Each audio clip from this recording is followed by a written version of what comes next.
And before this video begins, I'd just like to give an extra special thank you to my Asbantium level patrons, Chris Douglas and Fallon Cortez. Thank you for supporting the channel. Pokemon. Ever since it burst onto the scene in 1996, this name has become more famous and at times infamous than any other Japanese export, and even any other big cross-media franchise. It's a simple premise. Catch monsters, battle them, become the very best. What began as a normal RPG game has become a sprawling media empire with more video games, TV, movies, manga, and now more than ever, a trading card game. New card. What do you think? If there's a medium, it has Pokemon. I mean, hell, you can't even sleep without Pokemon anymore. Nothing is sacred. As a franchise, Pokemon is bigger than ever. And not necessarily for the best reason sometimes, because the trading cards have become such a craze and status symbol that people will literally kill over them. So naturally, I play the quick and easy digital Pokemon collecting game, so I don't have to spend any money or cleave a 10-year-old's head in half just to pull a card where Manaphy is bathing in its own piss. But after years away from the franchise, playing Pokemon Pocket has made me think a lot. Between pulling cards of Centaur Palkia and a literal cheese string, I had a bit of a realization. What happened to the game I love? Why is it that I haven't touched a mainline Pokemon game in 15 years? Sure, it can't be down to the Pokemon getting goofier because, I mean, the literal first generation had a Pokeball with a face as a Pokemon, and then it evolved into an upside down Pokeball with a face. Wow, what creative design! But this general unfamiliarity made me think of what Pokemon is to me. It's a world I've known all my life. It was there before I was born, just about, and possibly will still be thriving even after I die, because it's just that eternal. Pokemon is a series that has a magnetic pull to generations of people because it's almost timeless. Much like its titular Pokemon, the franchise is constantly changing and evolving. It will always have an appeal to people at all sorts of ages. But despite Pokemon now being on the verge of its 30th anniversary, I don't think it's the same as it once was. The games were once the centerpiece of this series, the reason it became what it was. But now, the traditional Pokemon games are on the fringes, almost like an afterthought compared to the rampant merchandising machine and vast other media platforms. And I think the truth is, it's not nostalgia, old Pokemon simply was better. I still remember that Christmas morning all those years ago in 2005. A present for my parents, one for my brother and one for me. Inside, a Game Boy Advance SP, mine blue, his red. And along with it, inside a small square box with a fascinatingly strange green monster, Pokemon Emerald Edition. As a 6-year-old boy, I had obviously been caught up in the Pokemon craze, even long after its initial explosion in the 90s. I had some cards, I watched the anime, but with this little green cartridge, everything changed. Inside such a small screen was a whole world of adventure. So many places to explore, people to meet, enemies to outsmart, and Master Balls to waste on Linoone. Hey, I only said I had to outsmart the enemies. I never claimed I was smart myself. And in my defense, that Linoone was a real pain to catch. I feel like there's an understanding that you always remember your first Pokemon game. And for me, that's very true. I still haven't forgotten Toby the Sceptile or Money the Swellow, who helped me overcome the Elite Four alongside that Linoone, my Tank Golem, Ludicolo, and lastly, Blaziken. Courtesy of a brother and a cousin both older than me, who knew you could just manipulate the save system at the start of the game or just get eggs and trade the other 2 starters before, you just have all 3. When you're that young, it helps to know people a bit older that actually know what they're doing. Pokemon Emerald is the perfect Pokemon game. It takes everything Game Freak learned from Red and Blue, Gold and Silver and Crystal, and refines it into the ideal experience. Let's just look at the Hoenn region alone. Kanto and Johto are pretty limited in scope, due to the obvious technical limitations of the original Game Boy and the Game Boy Color. The former console only had an 8-bit processor. Then the Game Boy Advance came along with 32 bits, that's so many bits. So naturally, Pokemon Ruby, Sapphire, and Emerald show a significant upgrade in size, fidelity, and mechanical depth because they can do so much more. The movement is buttery smooth, the colours really pop, and as a map, it feels huge. And no, I don't mean huge in the sense that 8-year-old me thought the trip from Lumbridge to Wizard Tower was long and treacherous. No, Hoenn is actually so expansive and a genuinely diverse country. You start off in your typical quaint village of Littleroot. Old Daletown is much the same, Petalburg City is a nice picturesque settlement, but these 3 locations are the most basic in what is classic Pokemon game design. You start off small and simple, humble origins, but then you get to Rustboro City and that all changes. This city is equivalent to Saffron City, and it's the first gym you even go to. A huge statement of intent. What follows is Dewford Town, a small waterfront settlement. Slateport City, a huge port city with a sprawling beach, a prime holiday destination. And the best part is, you're essentially stuck here, without being able to just surf back to Dewford because you don't have surf yet. The early game of Hoenn forces you to move in a linear direction, of which you can then open up significant shortcuts like Rusturf Tunnel, or being able to surf between Oldale and Moorville, or using the cable car. It's not like you finish one location and just move on to the next. You're constantly travelling new routes to familiar places, ready to take on new challenges, like your own father as a gym leader in the middle of the game. Despite his gym being the very first you come across literally, not the first you can battle in, but the first you walk past. Hoenn is a genuine odyssey. By unlocking all these alternate routes, it immerses you all the more. Kanto and Johto staples like forests and caves give way to more elaborate setting, like a volcano surrounded by 3 distinct towns, all bearing the hallmarks of such settlements. Like hot springs or ashen grass that turns green when you walk through it. See that? See that level of detail? A good Pokemon game isn't just about having a big map. It's about that map feeling twice the size because of the detail within. Moorville, the bustling electrical city, gives way to Fortree, a magnificent treetop city in the jungle. And contrasting that are places like Sutopolis, nestled within a cavernous white crater, and Pacifidlog Town, built entirely on planks in the ocean. Each location is so interesting and distinct. And that's before you even factor in the non-settlement locations, like a whole desert, that aforementioned volcano, and a whole mountain graveyard. Or the long stretches of routes featuring things like the Weather Institute and the abandoned ship. It's not just about going from town to town beating gym leaders anymore. You're genuinely going on the kind of adventure the anime promised years before.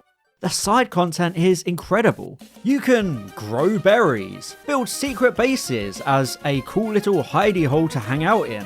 It was your cool little hidey hole to hang out in. I f***ing hate that line. Make Pokeblocks with friends, compete in contests, battle the Trick House, and the Winstraight family, whose golden boy Vito eventually shows up in Victory Road at the end of the game, and is actually one of the only Victory Road trainers capable of beating the Elite Four. Again, that is fantastic world building. And one of my favourite things about Hoenn is how you can get calls from trainers and gym leaders you've already beaten, and they'll challenge you again. With better teams, more Pokemon in their teams, some of whom aren't even native to Hoenn. It creates this genuine feeling of progression and development as you progress. Roxanne goes from an entry-level trio of 2 level 12 Geodudes and a level 15 Nosepass to a full 6 Pokemon team of Aerodactyl, Omastar, Kabutops, Steelix, and her Nosepass is now level 52, whilst her Geodude has become a Golem. All these Pokemon make perfect sense for Roxanne to acquire, since they still match her rock-based speciality, and her gym is literally across the road from Devoncourt, who resurrect the very fossils she clearly came into possession of. Much like Fire Red and Leaf Green with the Sevi Islands specifically, the region changes slightly as you progress and go on, rewarding you for returning to characters and locations to get rewards or new locations and lore about this incredible region. Hoenn feels like a proper, living, breathing world, and the story helps with that significantly. The stories of Kanto and Johto were pretty straightforward. But with the extra space and the abilities of the GBA, Hoenn can be more complex story-wise too. You find yourself embroiled within the clash of two eco-terrorist factions, Team Aqua and Team Magma, who each want to awaken ancient beasts to shape the world in the way they wish. It's not exactly Breaking Bad complexity, but it's more than enough to give you extra reason to want to progress through this vast and imaginative region, and a great way of incorporating the legendary Pokemon, rather than them just hanging out in caves. No, these guys are hibernating in caves, and waking them up brings about the end of the world. And you can't even do anything about it. You have to go and get a giant green dragon to go and sort out his bickering little bros because he just wants to sleep. After you have activated Kyogre and Groudon, the weather across the whole map changes, and it's chaotic, with NPCs acknowledging the chaos, until you go and get Rayquaza to fix everything. And then, sure, you can go and catch Rayquaza before the Elite Four, but you can't get all three until you've already beaten the group.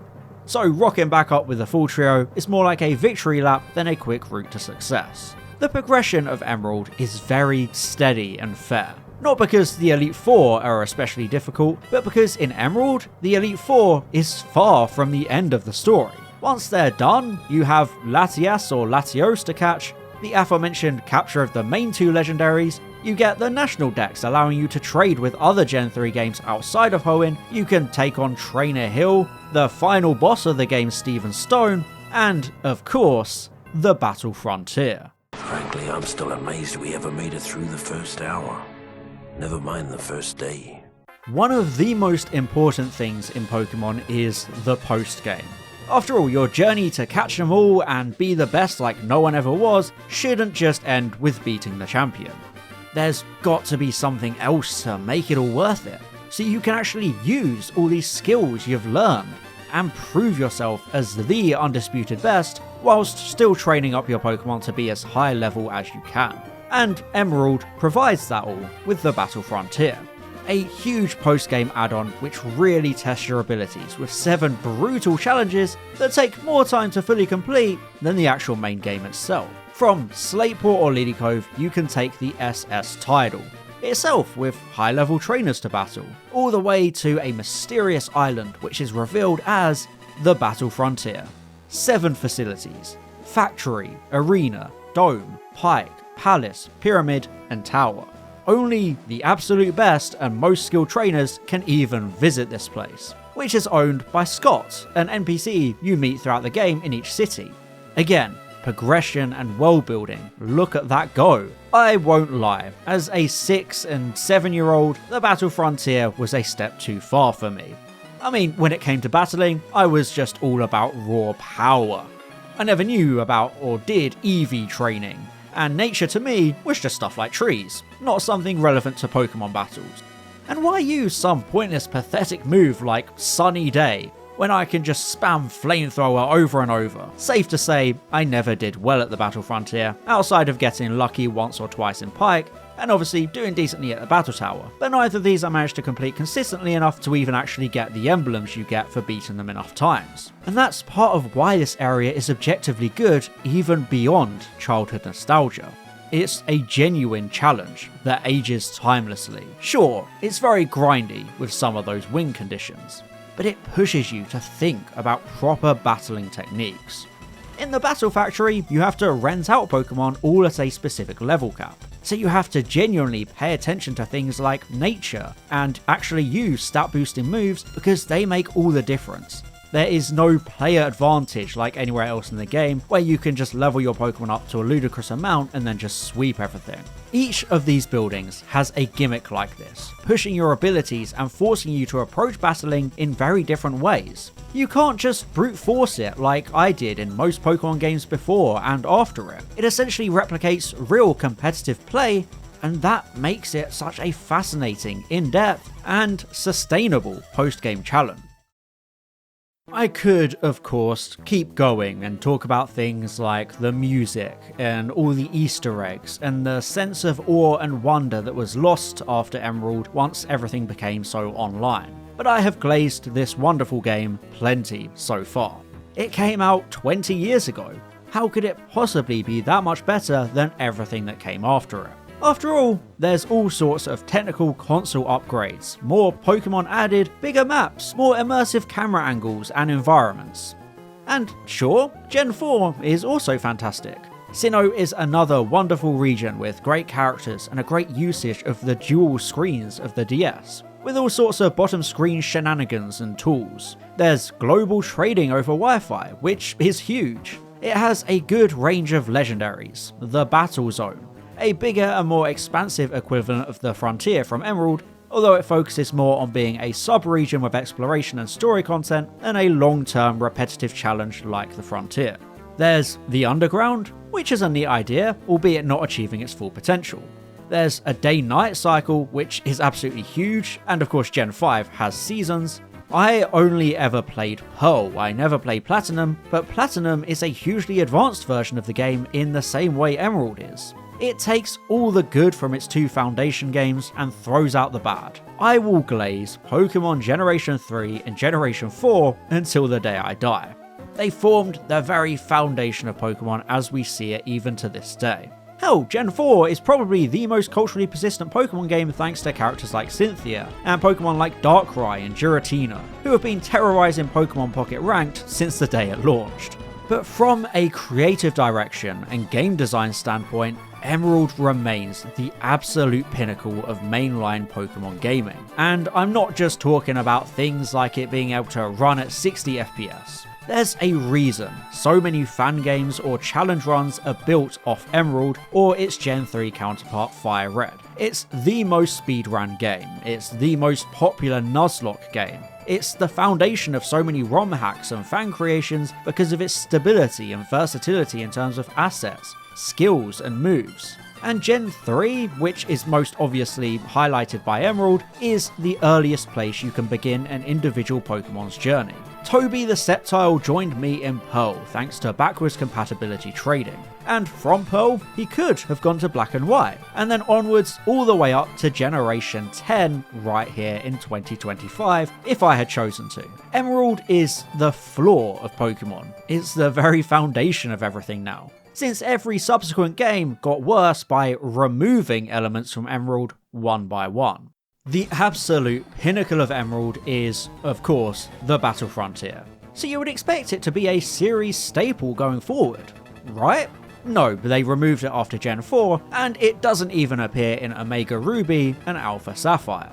Because it was believed today's players wouldn't be committed enough to dedicate the time and effort to play the feature. You know, the feature that literally defined the post-game of Emerald, and therefore should be absolutely necessary for a remake to have. It's embarrassingly lazy, and naturally everyone hated this decision. Especially that god-awful reasoning. Hell, you don't even get the gym leader rematches, completely stifling the post-game of those remakes and making them really weak entries. It's ironic that the generation responsible for the two best remakes itself has some of the worst. This increasingly casual focused direction has helped to contribute to Pokemon becoming less interesting and less challenging, therefore making it much more unremarkable. XP Share went from being a completely optional item helping to level up one extra Pokemon at a time, to being something on permanently, with your whole team getting a share, drastically speeding the game up with training wheels on, no matter how much a game might be trying to balance around it. I mean, they stopped giving your rival the Pokemon your starter is weak to, another way of just making things too easy and simplified, removing the sense of challenge and adaptability to your gameplay. Sword and Shield in general is almost embarrassingly easy. You're never even slightly in danger of losing and you become overleveled too quickly. And look, I get it, Pokemon can get grindy sometimes. But that's the point of any kind of training, no different to anything like sports or martial arts. While you were winning the Champions League, I was grinding Sceptile to level 100. It takes a lot to become a master. I mean, even most Elite Four teams barely even crack level 50. They're not especially long games unless you want them to be. So why make them even quicker?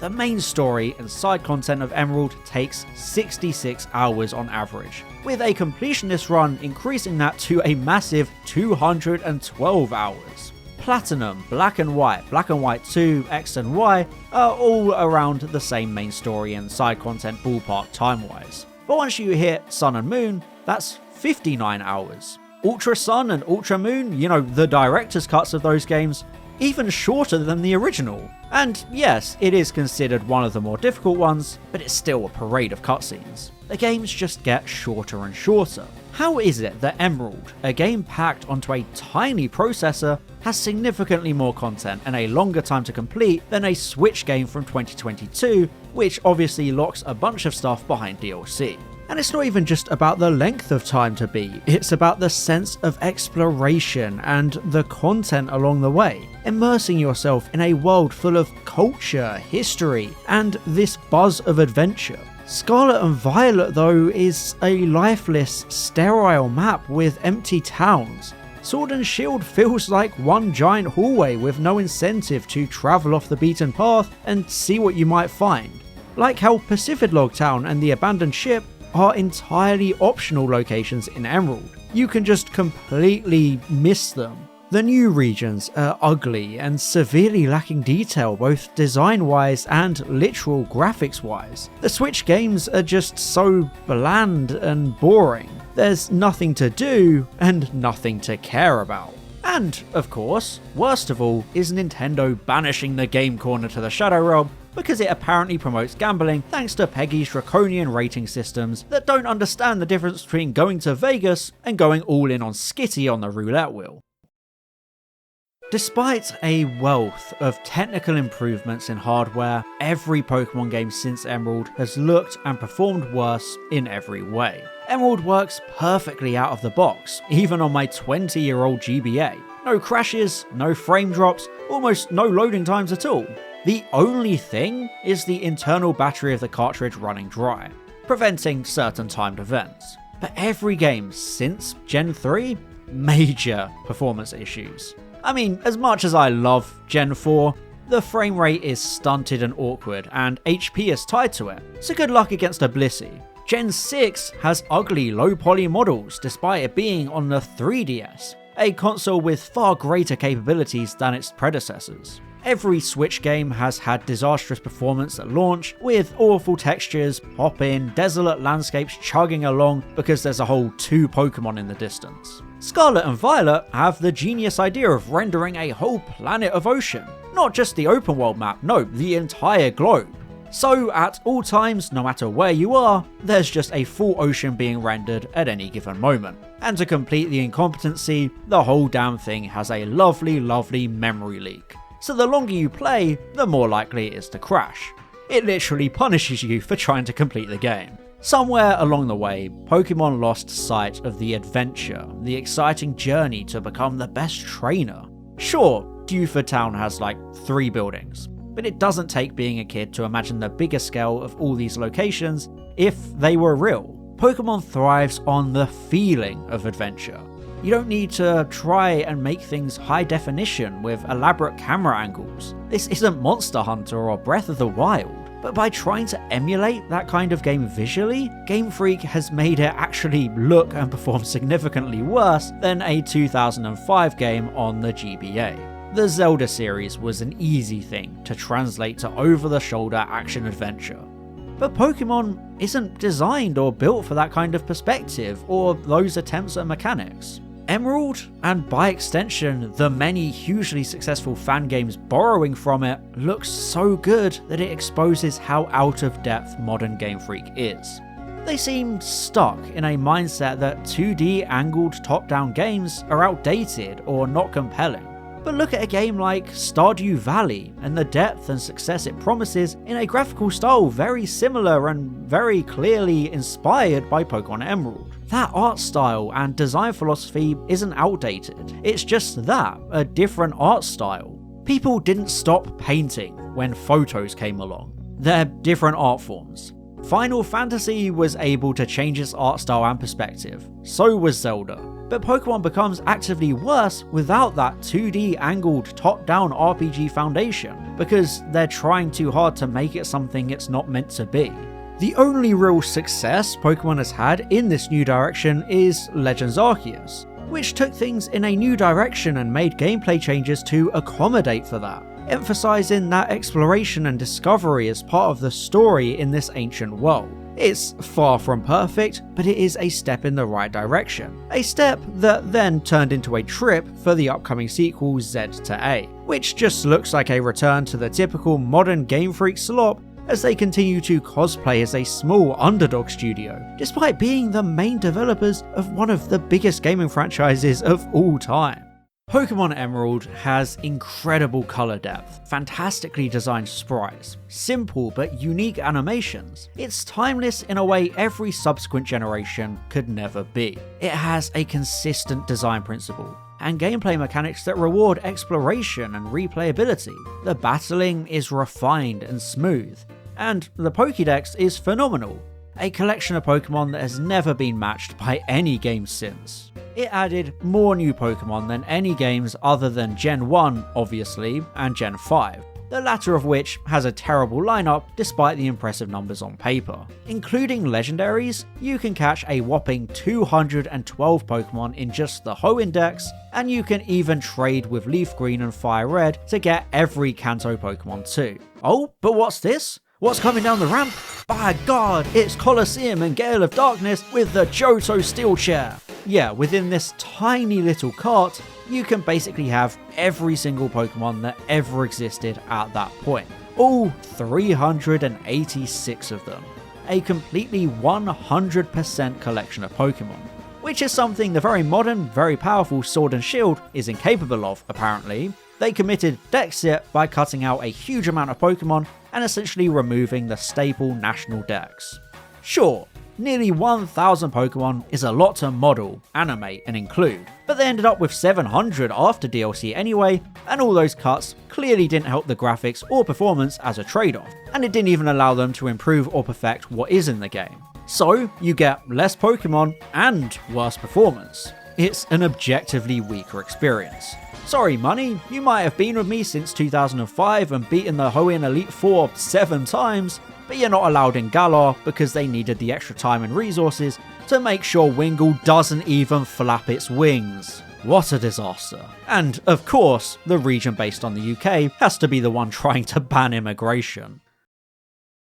Pokemon Emerald is the absolute, undisputed peak of the franchise alongside Gen 4, which will probably get its own video one day if this one does well. But in the meantime, you can go watch my friend Matcha Masashi's video on the whole Gen 3 to Gen 5 peak era. Go tell him your old pal Harbo sent you. Emerald doesn't need character customization. It doesn't force you into an increasingly over-the-shoulder camera angle that exposes dreadful frame rates, empty landscapes, and boring gameplay. Sure, Pokemon grew into a bigger brand after Emerald, later games selling more copies and making more money. But there's a reason nobody really thinks about the mainline Pokemon games anymore. The TCG, apps like Pokemon Go and Pokemon Pocket, the anime, and just the general franchise are the main tentpoles of everything now. Despite the games starting it all, and the games still contribute in each new Pokemon. The simple answer is that Emerald just got everything right. And again, I don't just mean the perfect music in all its French horn glory. Emerald is eternal proof that you don't need to try and make Pokemon like a AAA game. You don't need to constantly introduce and remove gimmicks like Ultra Evolutions or Dynamaxing. Emerald came in like Double Battles, Battle Frontier. The rest is just Pokemon, but better and optimized. He does exactly what I do, but better. Sure, it would have been nice to have things like a day-night cycle and seasons, but the world still evolves anyway through interactions, gym leader rematches, and recurring NPCs like the TV reporter and cameraman that follow you around everywhere, challenging you and then interviewing you. And then actually broadcasting your responses on the TV for you to read. There's so much attention to detail and depth. And even when the game wasn't able to provide depth, it can conjure your imagination. In the game, there's something called Mirage Island, which very rarely appears if you're very lucky, and I never was. It's the kind of thing you'd expect to be an urban myth, like the Mew truck, but it's actually all too real. So the existence of Mirage Island makes you feel like there has to be more to Moss Deep Space Center, or the areas like Altering Cave and the blocked off second floor of this random house. But there's nothing to any of these, although Altering Cave just never actually got its content added in. Even with a lack of content, it still gives us the illusion of there being more we have yet to see, rather than the world just feeling empty and pointless and lifeless like so many later games. I mean, hell, even Victory Road doesn't exist anymore. So that's it after 20 years. So long, good luck. I don't recall saying good luck. Pokemon has long since lost the incredible features and diversity that make Emerald such a timeless and, dare I say, evergreen classic we will never see the likes of ever again, officially at least. It's a game packed full of a real, genuine care for making good games and creating a hugely immersive adventure with so much depth. Nostalgia has nothing to do with it. It's just a simple fact that there will never be another Pokemon game like Emerald ever again. And that's sad, because it's a game that proves it's what Pokemon should be, yet Game Freak will never recapture that magic. And on that very disappointing note, thank you very much for watching, and as always, I'll see you in the next one. Bye bye.